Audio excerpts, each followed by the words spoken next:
Okay. Good morning, everyone.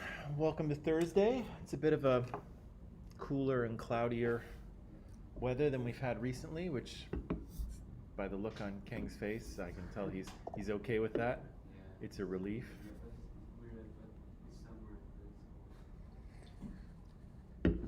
Yeah, summer got a little a little out of control, hey? Yeah, this is we're back to more. This is a little more normal now. So a little bit warm some days, a little bit cool other days. This is this is normal. This is what it should be. Um, all right. So Reza's here. Good morning, Reza. Sean is here. Good morning, Sean. Basil's here. Good morning, Basil. Oasis here. Good morning to you. Jesse's here. Good morning, Jesse. And Hassan is here. Good morning, Hassan. So,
yeah, we didn't want to just dive into,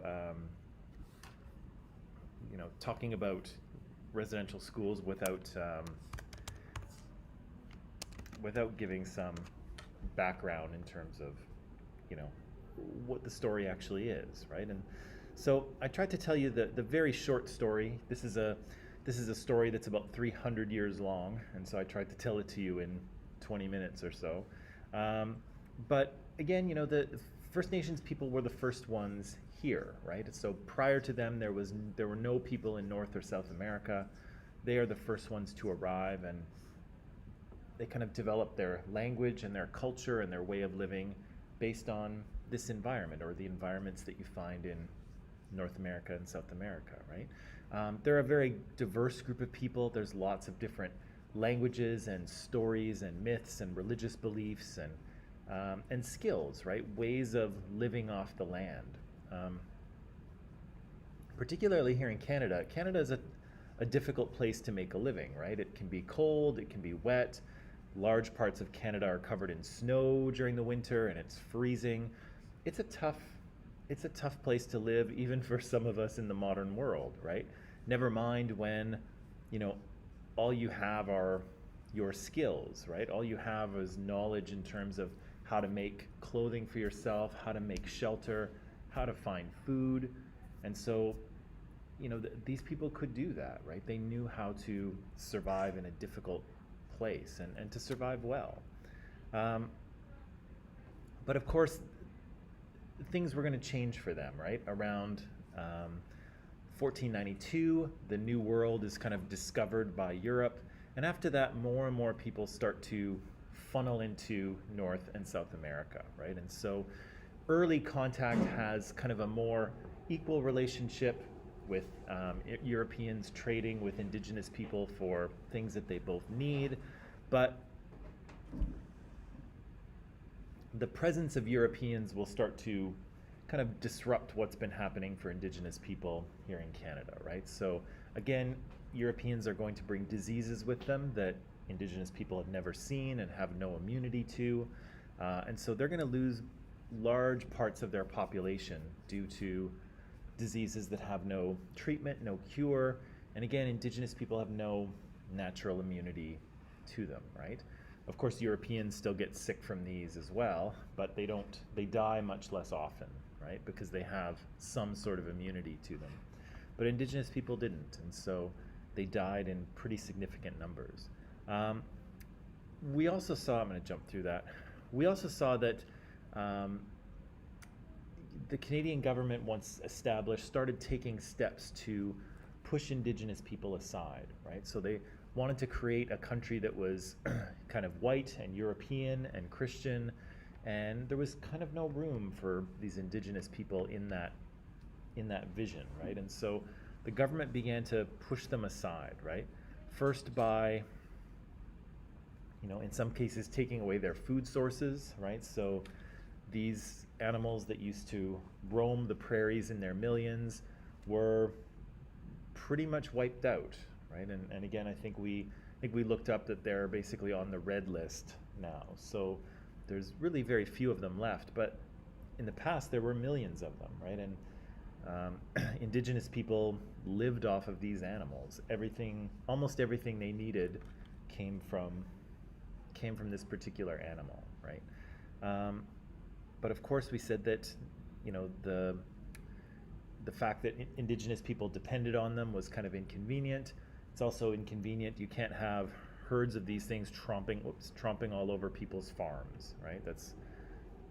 You're not going to get a good harvest. And so these animals are kind of wiped out in order to make room for central Canadian farms, right?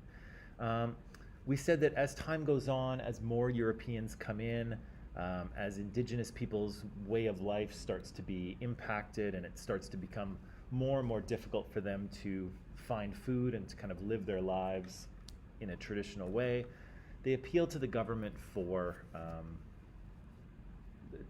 a relationship, right? For an understanding. Now that you are in our land, what are you allowed to do?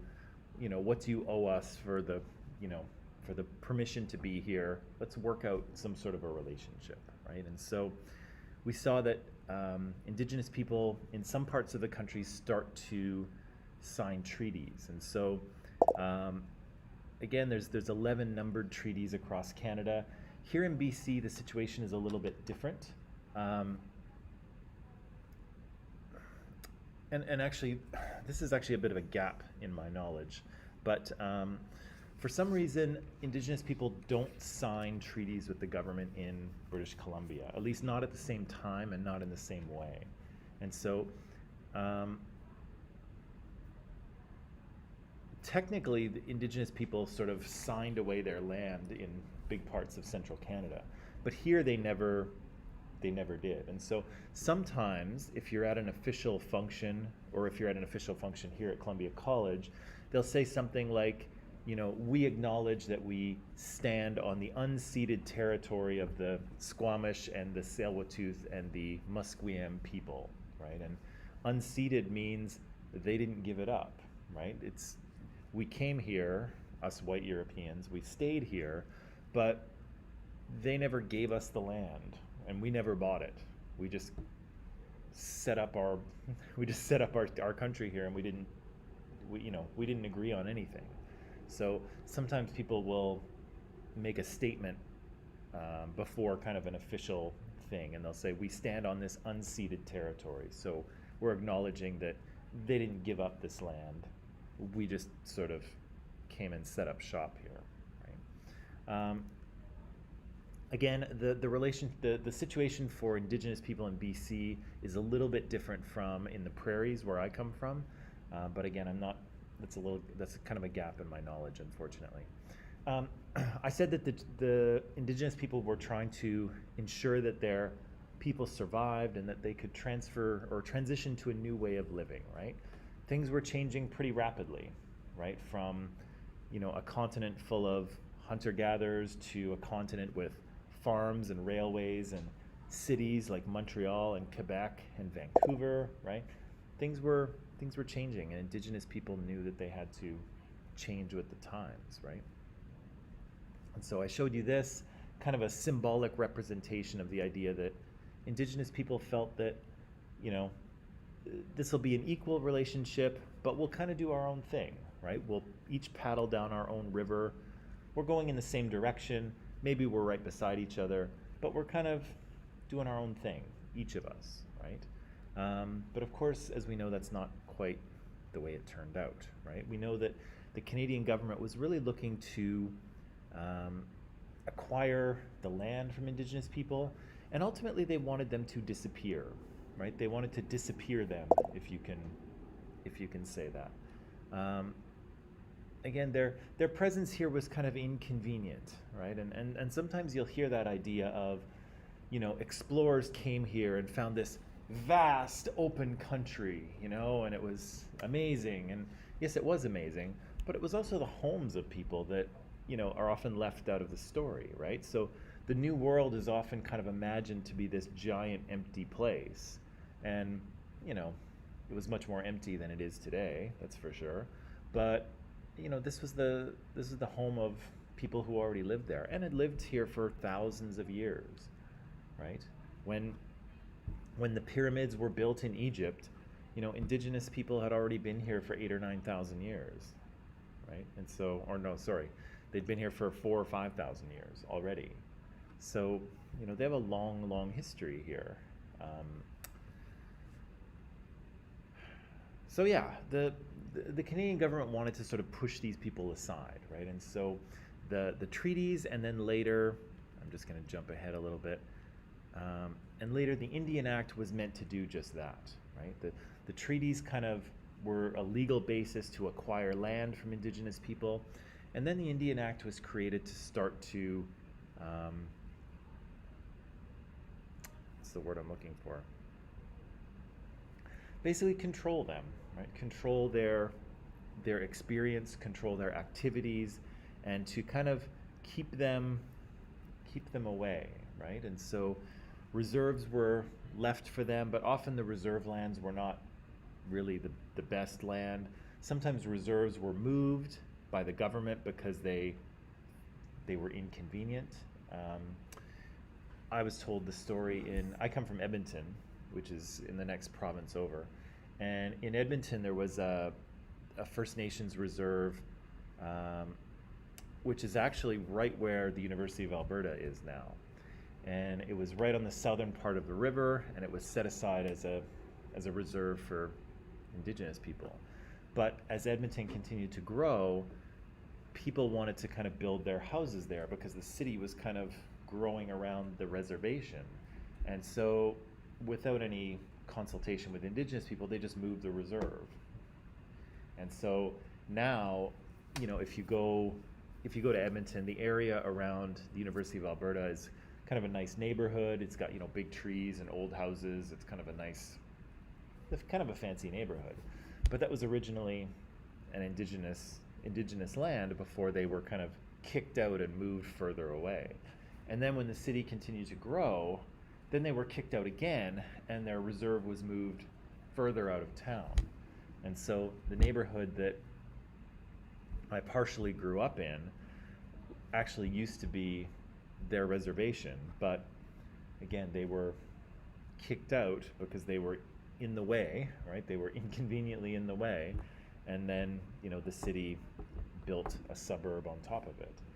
And so, yeah, the Indian Act was meant to kind of control these people, to limit their ability to participate in Canadian society, limit their ability to participate in their own culture and activities, right? So rituals and celebrations were banned, were made illegal. You know, they couldn't appear in their traditional clothing without a permit. In some cases, they couldn't leave their reserve without a permit. It was made illegal for indigenous people to raise money for land claims. So if you wanted to take the government to court and say, hey, you took our land, the government made it illegal for them to raise money to do that. there's a bunch of other stuff in here that, again, establishes um, uh, who is and isn't an Indian, right? Who is and isn't Aboriginal. So indigenous people don't decide that, the government decided that, right? And then there were a bunch of rules in there that was meant to kind of take away people's indigenous or Indian status in various circumstances. So again, if someone, if a woman married a white man, she lost her status, right? And her kids would not have status either, right? And so, again, you can see that as time goes on, unless indigenous people only marry indigenous people all the time, the number of indigenous people doesn't grow, it shrinks, right? And the plan, of course, was that eventually there wouldn't be anyone with status, right? Eventually it would, enough people would lose their status that it wouldn't pass on and it would disappear, right? And again, Duncan Campbell Scott said that, right? He's basically admitting to wanting to make these people go away, right? His object is to continue until there's not a single Indian in Canada that has not been absorbed, right? That has not been assimilated, that has not been made like us, right? And you can argue what you want about the Indian Act, but I think he says it pretty clear right here, right? This is exactly what he's talking about. Yeah, and so the Indian Act here was, designed to kind of strip First Nations of their culture, of their language, of their rights, of their power, all of these things, right? And again, residential schools were just one piece of the Indian Act, right? And we said that, Indigenous people did want schools, right? They did want education for their children, right? Just like all of our parents want for us, right? That's a very kind of normal thing, I think, for them to want. But of course, as we probably know by now, the schools were not really what Indigenous parents had imagined, right? And so, in the best case scenario, a lot of these kids got a very substandard education. So they got enough education to kind of maybe read and write and kind of work like the lowest level of jobs in society. But, they weren't getting the kind of education that would, take them to university to become a lawyer, right? Like they just weren't being given that quality of education. They were being given, just the basics, but in the process, they were being stripped of their culture and language and community contacts, right? They had to go to school far away from their communities.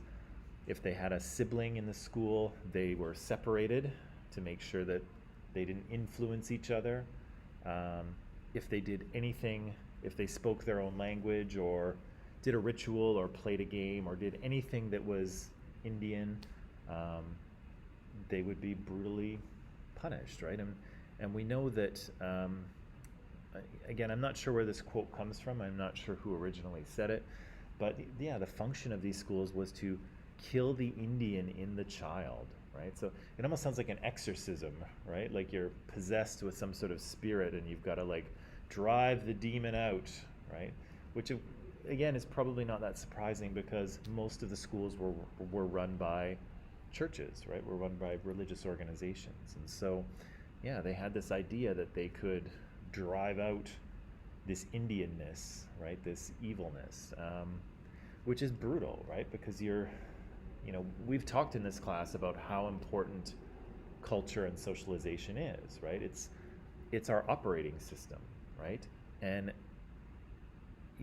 this analogy doesn't entirely work, but what these schools were doing was just going into people's hard drives and trying to delete huge chunks of their operating system, right? And again, you've probably never done this to your computer because you're not foolish, but what do you think would happen if you start just randomly deleting parts of your operating system? What's that? I think at some point it would work. What's that? I think at some point it would work. It would work? Yeah, I think, The computer, or what do you mean? removing the email too, and it would continue to do that. Well, the thing is that, yeah, but this is the problem, is that it removes a lot of other things too, right? Like, basically, I think what Europeans were trying to do is, they wanted people who acted like them, right? They wanted people who had the same values as them. Good morning. They wanted people who had the same values as them. They wanted people who had the same beliefs as them. They wanted people who acted like them, right? And yet, you can't do that, right? Because really what they were doing was they were cutting people's community ties, right? These are children, right? And they took them away from their parents and their families and their communities, and then they brutalized them, right? And that's not, you don't get people to act like you that way. You traumatize them, right? You damage them. People are fragile, right? Probably much more fragile than we like to admit. And children in particular are fragile, right? And so, again, really what they wound up doing was, was traumatizing and brutalizing them, right? And at the end, these kids were, had suffered physical and emotional and sexual abuse. Many of them were dead. Many of them, when they finally went home, it was difficult because they'd been kind of forcibly socialized to kind of absorb white European culture. But so when they went home, they didn't really fit in. Like they didn't fit in with their families anymore because they weren't the same, right? And because they'd be at these schools for years, right? Years and years. And they come home and they didn't fit, right? But then when they went into sort of regular Canadian society, they didn't really fit there either, right? Because they were Indians, right? And so they were discriminated against, and there were, people had prejudicial ideas about them. And so these kids kind of, even if they managed not to be completely traumatized by the experience, they didn't fit anywhere, right? The schools had tried to assimilate them, but of course Canadian society wouldn't accept them. But then it had stripped them of their, indigenous identity and teachings and values, and so they didn't fit in at home either, right? And kids were raised in these schools, right? Like they were there for years at a time and often didn't go home, and so they grew up in these schools. And so what do you think it means for your ability to form relationships later on in life, to create a family, when your upbringing hasn't been at home with your parents, but your upbringing has been in a school where you have been terrorized for years, right? So these kids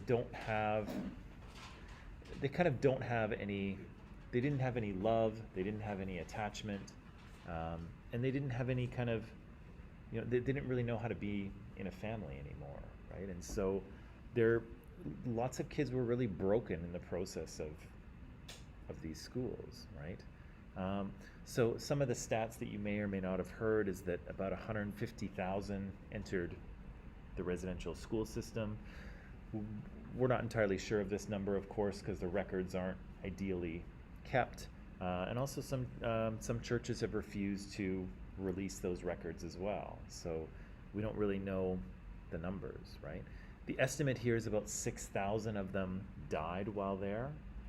Again, we don't know for sure because we don't have the records, or they didn't keep them very closely, right? And so, in the news now, we've seen at least 2 residential schools, people have discovered that there are unmarked graves outside of them, right? Hundreds of them.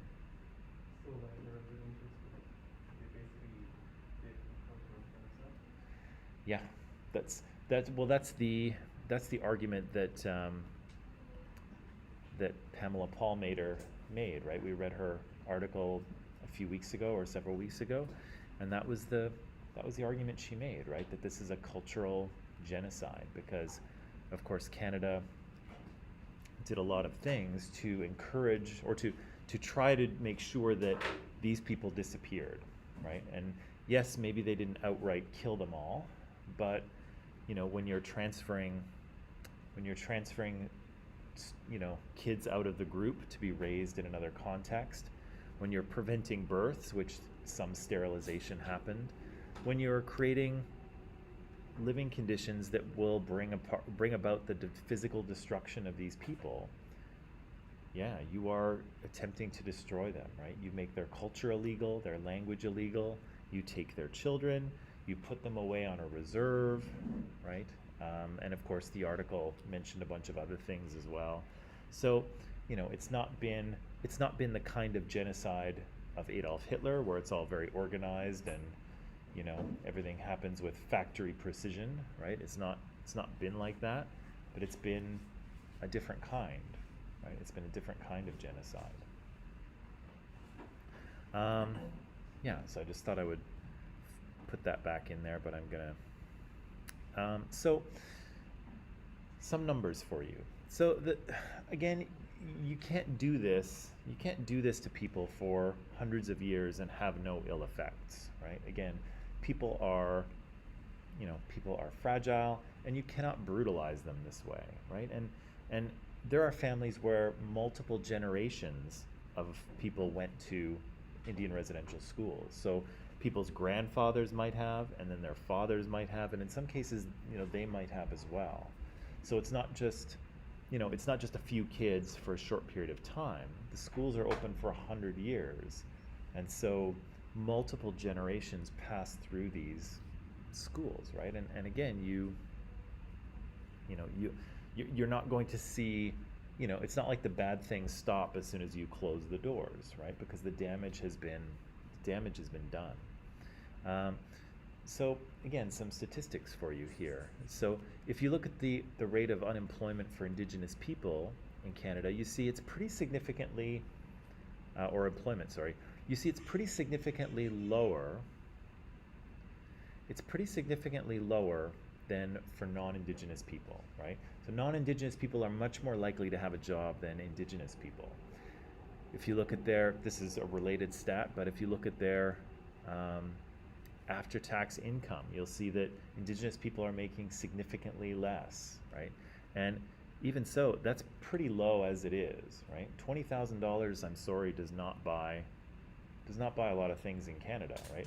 Certainly not in Vancouver, right? So, yeah, these people are struggling, right, financially. If you look at health, so I think this is the UN that does this. Human Development Index. So it's a really rough measure of how people are doing in your country, right? So they check literacy rate as kind of a measure for education. They look at life expectancy as a measure for health. And they look at your per capita income, so how much money people make. Again, it's a pretty rough measure, but just to, it does tell you something. And if you have a look, Canada and the US are number 7 and number 8 in the world, which is pretty good. But Indigenous people are 31st and 33rd in the world. So Indigenous people in Canada are almost living in a different country, but within the country, right? They're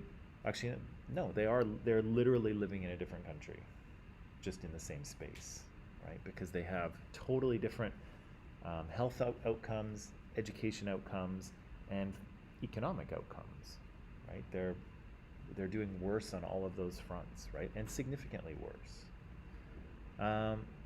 Yeah, if you look in Canada, our overall poverty rate is 11%. And so poverty, you can define poverty in a bunch of different ways. The easiest way to think about it is that if you are in poverty, you do not have enough money to pay for your basic needs. So food, shelter, clothing. You do not have enough money even for the most basic level of those things, okay? And so 11% of Canadians, that's 1 in 10, lives below that poverty line. But again, if you look at the statistics, you'll say, oh, there's a big difference, right? If you're a person of color, you are much more likely to be living in poverty than a white person is, right? That's a big difference, right? If you look at who's in jail, right? So in Canada, our incarceration rate And so our incarceration rate is 54 per 100,000. So 54 of every 100,000 Canadians is in prison. Okay, I don't know if that sounds like a high number or a low number to you. If you compare it to the U.S., it's a low number. I'm not sure if I have stats for the U.S. But yeah, if you look at Indigenous men make up 3% of the Canadian population. 3 out of every 100 Canadians is an Indigenous man. But in prison, 26% of men in prison are Indigenous. Big difference, right? They are very overrepresented in prison, are they not? Yeah. Again, if all things were being equal, if there's 3% outside, there should be 3% inside, right? But all things are not equal, right? So yeah, and male admissions to prison, 25% of them are Indigenous.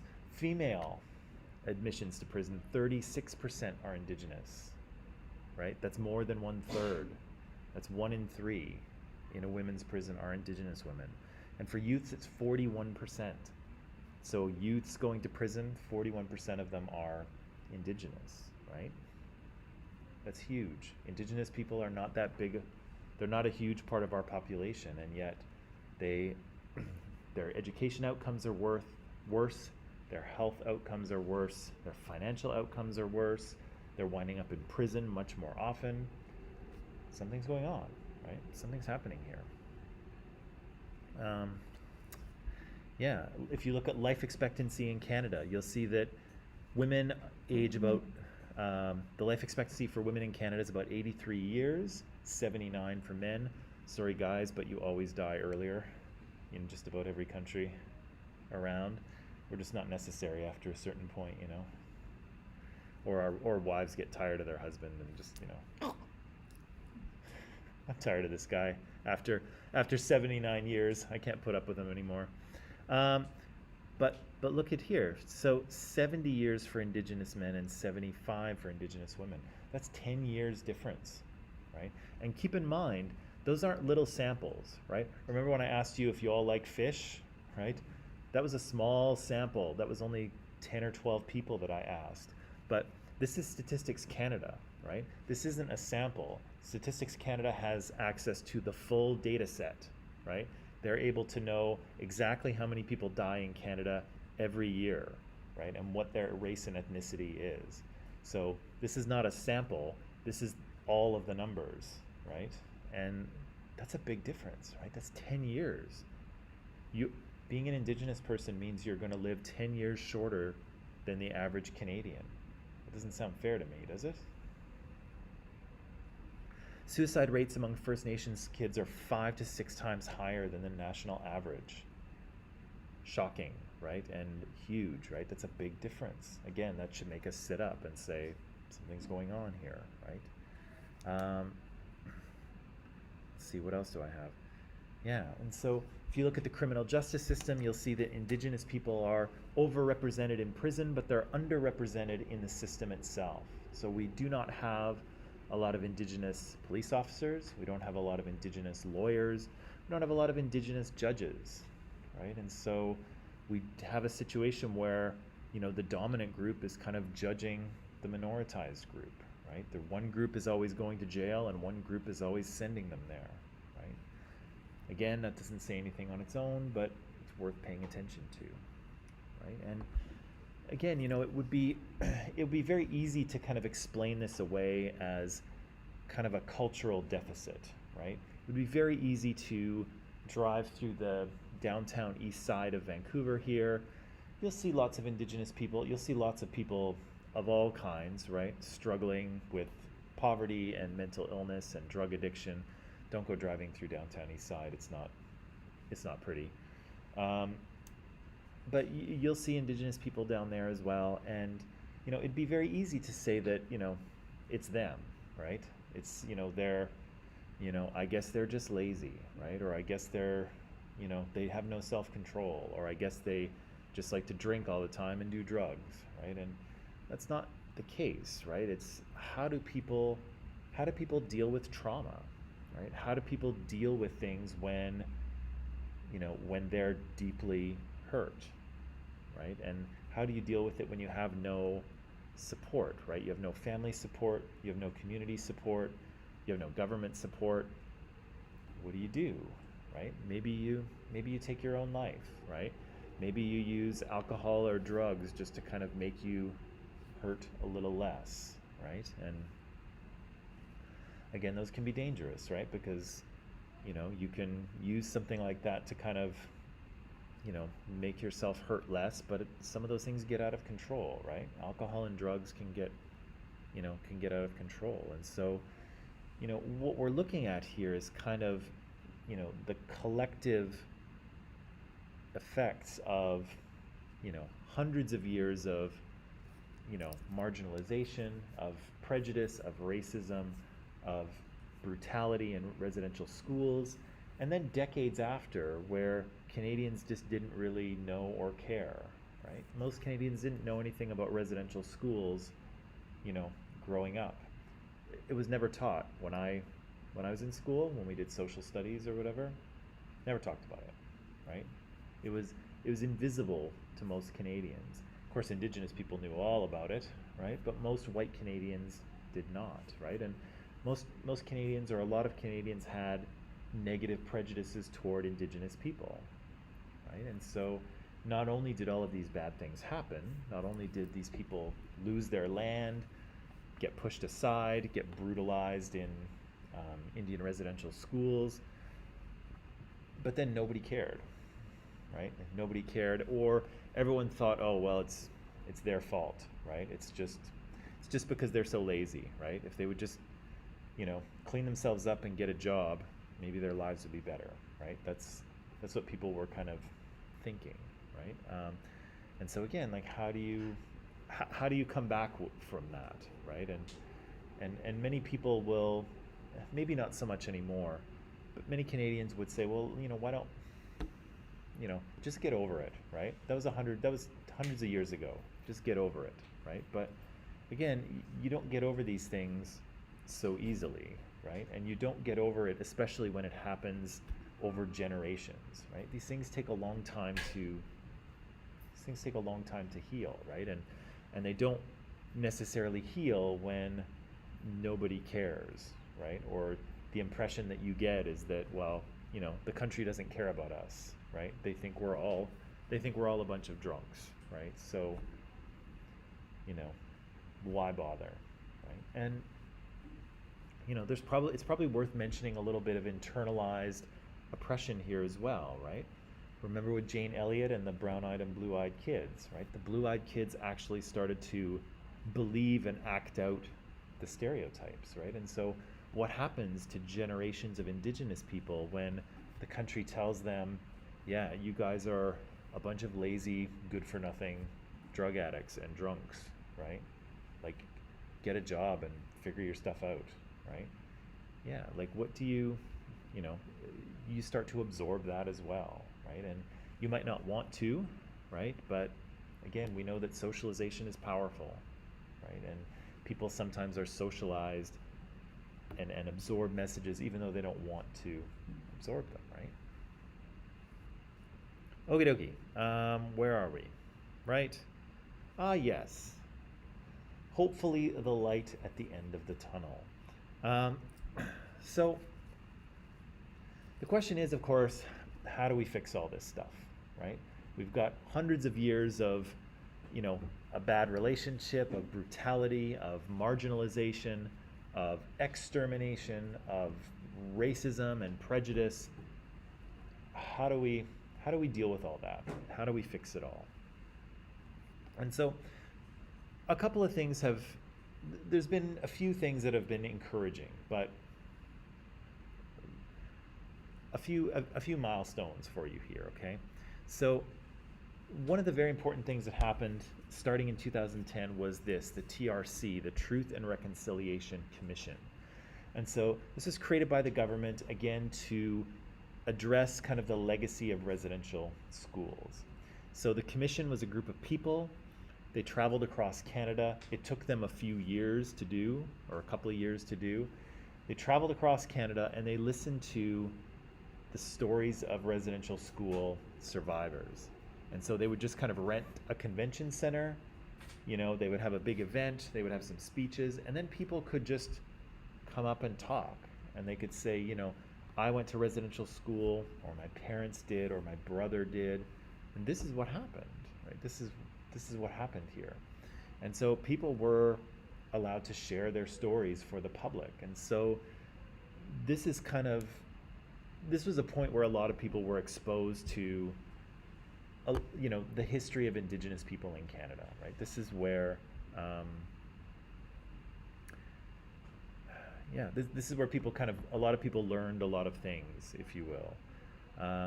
Again, it took several years to complete, and I'm a little embarrassed to admit, but they came through Edmonton in 2000 and it might have been early 2014 or late 2013, and I should have gone, but I was a little intimidated, and so I didn't go. But I should have gone to listen, but I didn't. But anyway, so finally 5 years later, you can see the commission, the group of people, they released a report, right? So they summarized everything they had heard for the past few years, and they created 94 recommendations, calls to action. And so those 94 things were basically saying, look, if you want to fix this relationship, this is what you need to do. 1, 2, 3, 4, 5, 6, 7, 8, and so on and so forth. I'm kind of sad to report that most of those have not been accomplished. But I guess we'll see where it goes from there.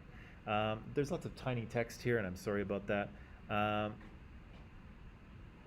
There's a few other milestones here. I just want to see.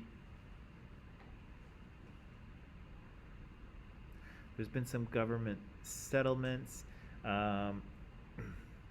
The missing and murdered Indigenous women and girls, a royal commission was created for that. Not much came of it. Unfortunately, a lot of these milestones are such that nothing really came of it. Like, it seems like a big deal, and then nothing is really done, right? And so, Truth and Reconciliation Commission, the murdered and missing Indigenous women, that's often the story, unfortunately, is that people sit up and take notice. There's a big kind of fuss about it, and then nothing really happens.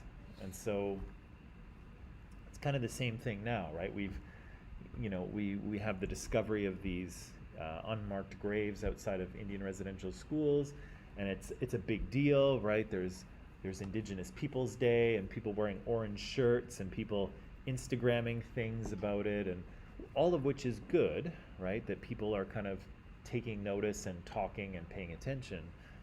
But the question is, like, what's going to happen as a result, right? And unfortunately, often nothing really does. And so Justin Trudeau, when he was running for office, when he was trying to be the Prime Minister, he made a lot of promises about what he was going to do for Indigenous people. He was going to establish a nation-to-nation relationship with them. That didn't really happen either. So, it's kind of been frustrating, right? You get these little, times of awareness when everyone's talking about it, and then it kind of, it just kind of disappears, and nothing really changes. And so I'm hopeful that, I guess the more of these things that happen, maybe the closer we get to something better. But it's been frustratingly slow, and lots of times when people start talking, then it's not followed by action. Okay, so when we get back, we'll take a break in a minute, but when we get back, I want to show you a little bit of a documentary here. And the reason I want to show it to you is, it's important, if we're going to talk about Indigenous people, we should at least hear from some Indigenous people, right? It doesn't really work for a white guy to sit up here telling you all about Indigenous people. That's kind of, no. You're making it sound wrong. I'm making what sound wrong?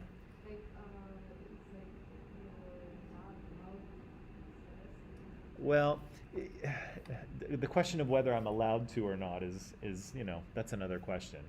But again, it's difficult for me to kind of relate an indigenous experience not being an indigenous person, right? So I want to see this video because again, we'll hear from some indigenous people and we'll let them say what they want to say, right? The second thing is that often when we talk about First Nations people, when we talk about residential schools, when I talk about the story that I've just told you yesterday and today, the perception is that it's the past, right? That indigenous people belong to sorry, indigenous people belong to the past, right? And the truth is that yes, they have a past, but they're also a people that still exist, right? They are a culture that is still alive, right? There are indigenous people walking all around Vancouver, right? And so it's important for us to remember that yes, there is this history, but also, these are real people and real cultures that continue to exist, right? It's not something that happened in the past. There's things that are happening in the present, right? Like, for instance, yes, residential schools happened in the past. They are shameful and awful, and we need to remember them and atone for them. But in the present, there are many indigenous communities who have to boil all their own water, right? Because they don't have access to clean water, right? That is a present problem, right? And one that needs to be resolved immediately, right?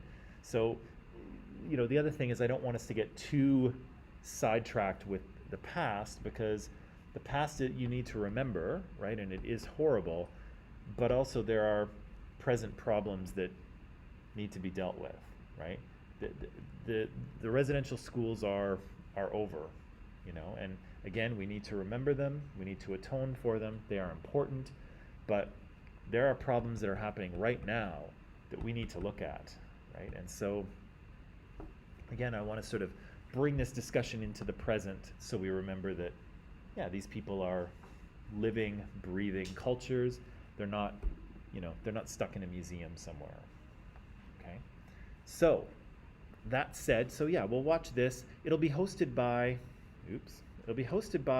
this guy, Wab Kinew. So Wab is an indigenous person. He's from I forget if he's from Manitoba or if his family's originally from Ontario. I kind of forget now. But I think he grew up in Manitoba. He was a rapper at one point, very early in his career. Then he kind of had a career as sort of a radio and television host, which is kind of what he's doing here. Now he's the leader of the NDP, the New Democratic Party in Manitoba. So he's kind of transitioned into politics at this point. So he's done a lot of things, right? From rap music to politics. But he's going to host it for us. And of course, I'll have some questions for you, but maybe I'll talk about those when we get back from our break, okay? So take a quick 10, come back, and then we'll start watching this thing, okay?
Okay, and we're back. So, again, what I want to do is watch this part of a documentary called Eighth Fire.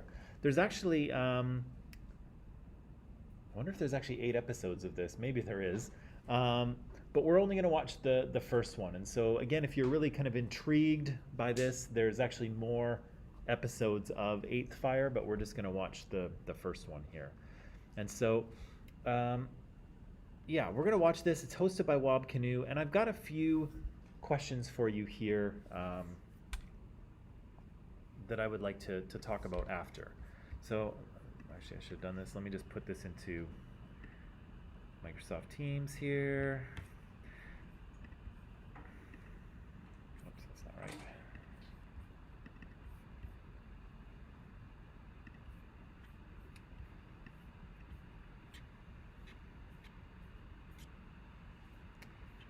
That's what I'm looking for. Okay, so in Microsoft Teams, you will find the link for this video and the questions.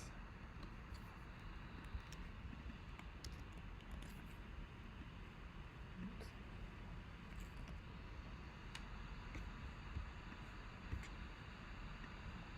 Okay, and they are there. Okay, so the questions and the link is in Microsoft Teams. As you can see here, I'm looking for us to pay attention to, again, what kind of stereotypes are circulating around Indigenous people. They'll talk a little bit about why a disproportionate number of First Nations kids do not finish school.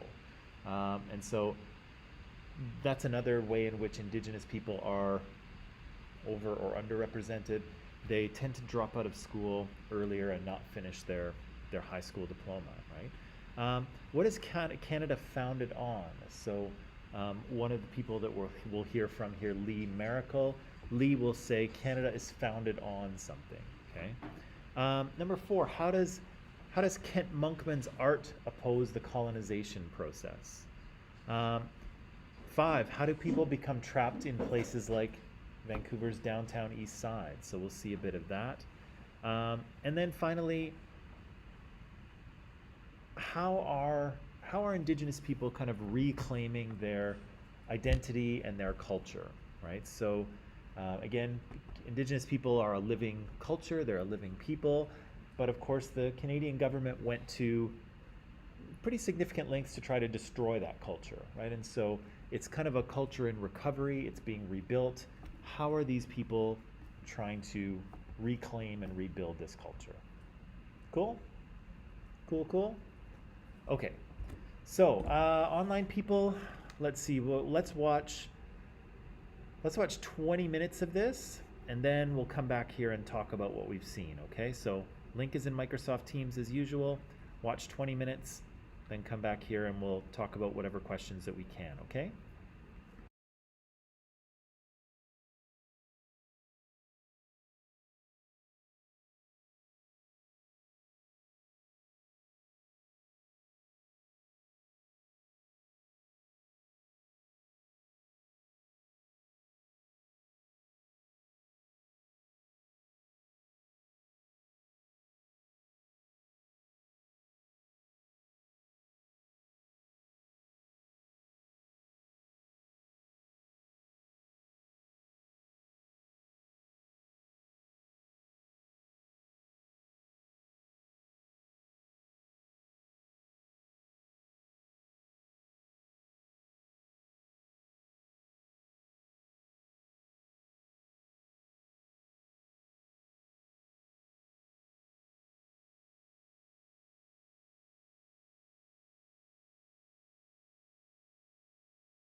Okay, so interesting so far, yes? So again, what are some of the stereotypes we have heard from people in this documentary so far? Persons people are uninitiated drug addicts. Right, so we have indigenous people described as a bunch of kind of uneducated drug addicts, right? What else? Sorry, say again? Lazy. Oh, lazy, yeah, lazy. What about criminals? Yeah, that they're all involved in criminal activity, right? Anything else? What's that? Drug Drugs? Yeah, right, right, drug use, sure. What else? Anything else? like shown in the rear part of the video, where it said the other group of people they consider indigenous people as smelly. Oh, Is that a stereotype? yeah, right. People who, yeah, they look weird. They smell weird. They come from the woods, right, out in the bush, right? Yeah, very true. I don't know what she's referring to. I don't know how indigenous people smell. I don't think they smell different from anyone else, but okay. Stereotypes, right? Mm. There was a thing about taxes as well.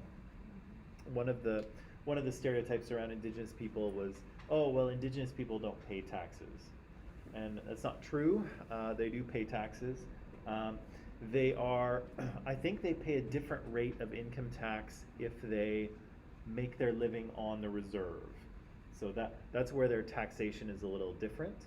But again, you know, most reserves aren't really places where you can make any money. Like you have to, they're just a bunch of houses, right? So you have to actually leave the reserve to go to work. And if you do, then you're paying the same tax as everyone else.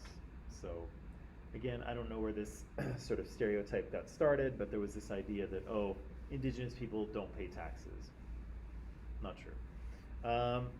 Yeah, so there's lots of little prejudices and stereotypes around indigenous people. Why did they say that a disproportionate number of young indigenous people are not finishing school? Because they end up joining gangs. Yeah, Some and racism and they're They're pushed. they're pushed. Yeah. Why do you think people join gangs in the first place? Any gang. I think,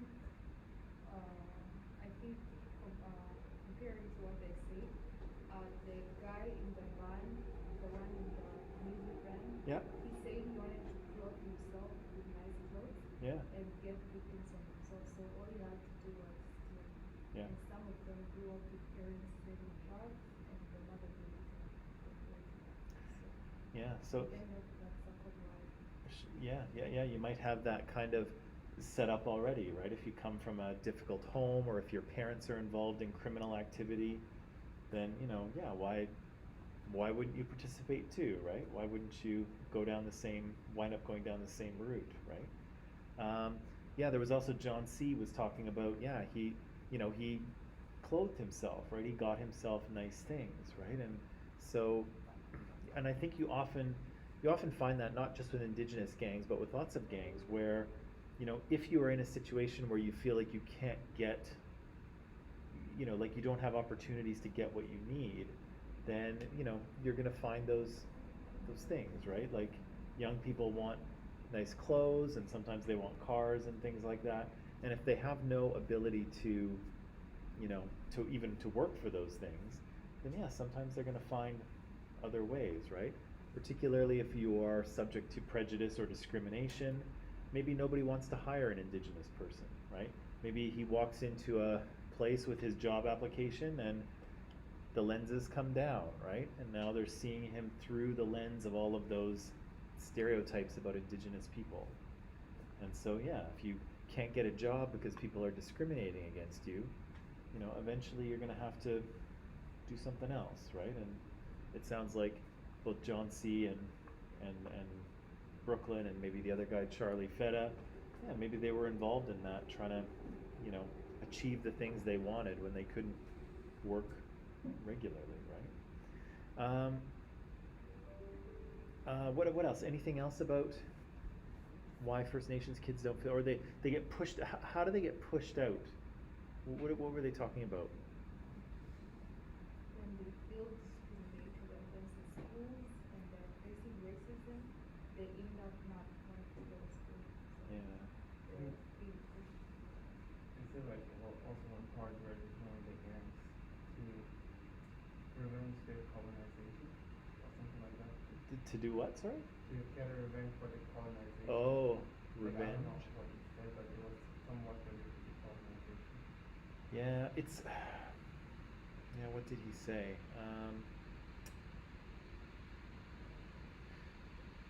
It could be, right? It could be. It could be again. Yeah, like prejudice and racism in school might make Indigenous kids feel like they don't belong there, and they might leave. They might be looking for. They might want to belong to something, right? To be part of a community, and a lot of cases when people join gangs, that's really what they're looking for. They're looking for community, right? They're looking for people who will look after them and be loyal to them and have their back, kind of thing, because they don't have anyone else. And again, gangs are sometimes pretty good with that, right? Gangs are pretty good for having each other's back, right?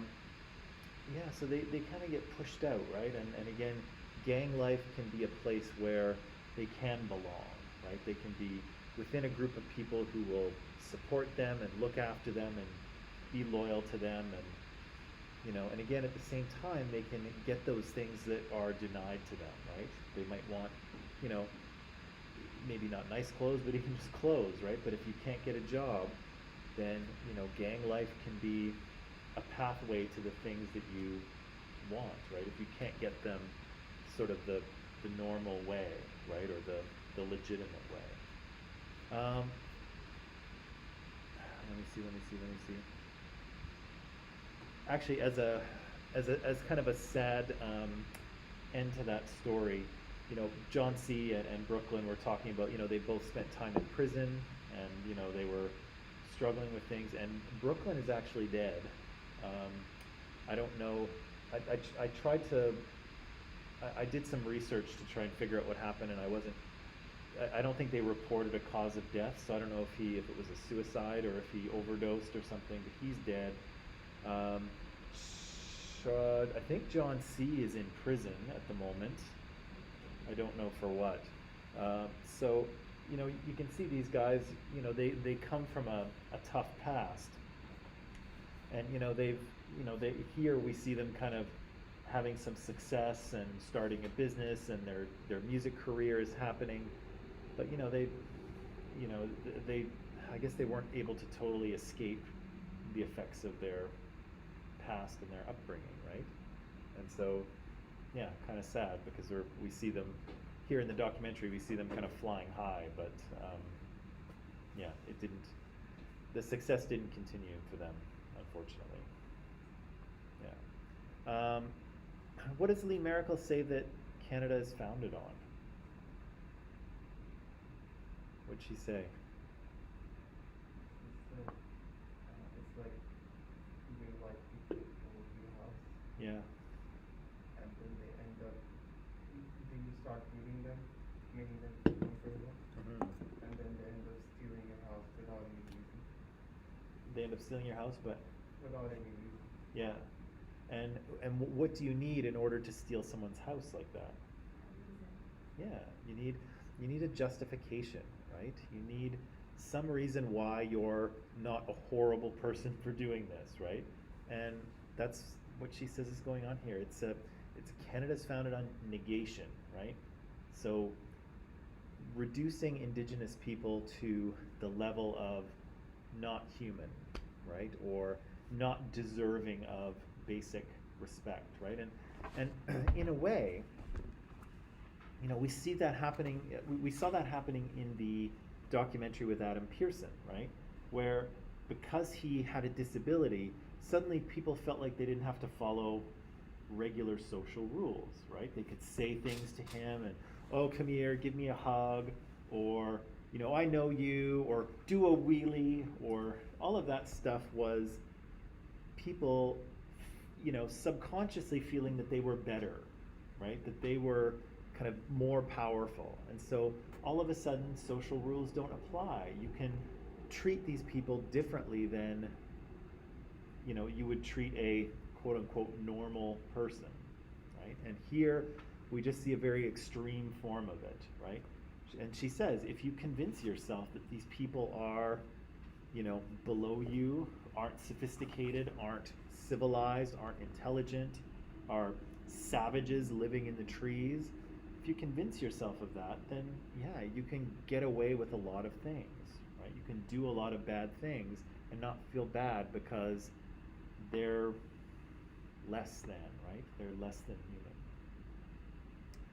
human. Maybe we'll talk about Kent Monkman tomorrow. He's a little more tricky. If you want to see some wild artwork, though, Google his name and look at his artwork. One of his paintings was actually very controversial, maybe a year or so ago, and he actually apologized for it because he went a little too far, or people thought he went a little too far. But his art is very kind of what's the word I'm looking for? It's pretty wild.